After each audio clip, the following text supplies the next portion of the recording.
उसळगव्हाण इथे धम्म परिषद संपन्न. अमरावती जिल्ह्यातील धामणगाव रेल्वे तालुक्यामध्ये उसळगव्हाण इथं 2 दिवसीय धम्म परिषद संपन्न झाली. 2 दिवसीय धम्म परिषदेमध्ये पूज्य भंते राहुल, थेरो धम्मानंद, थेरो अनिरुद्ध, भंते मेंढरकर, भंते रेवा धम्म आदींनी धम्मदेशना दिली. या धम्म परिषदेचं उद्घाटन टीयू फुलझले यांनी केले.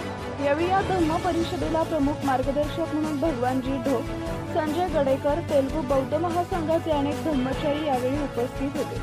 दुसऱ्याच दिवशीच्या या धम्म परिषदेचा समारोप या कार्यक्रमामध्ये डॉक्टर BR वाघमारे प्रमुख अतिथी म्हणून बोलताना त्यांनी धम्म परिषद म्हणजे समाजाला नवी दिशा देणारे काम करते, त्यामुळे धम्म परिषदेचे महत्त्व असते. म्हणून धम्म परिषद आयोजित करणं काळाची गरज आहे.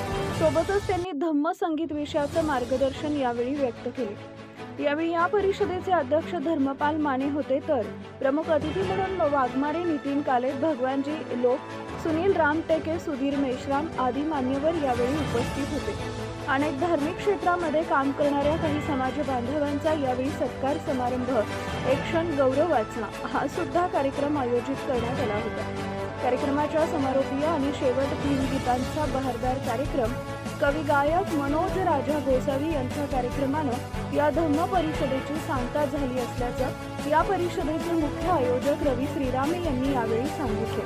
या धम्म परिषदेला धामणगाव रेल्वे तालुक्यातील नागरिक मोठ्या प्रमाणात उपस्थित होते.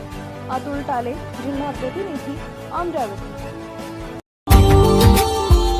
Subscribe now and press the bell icon. Never miss an update.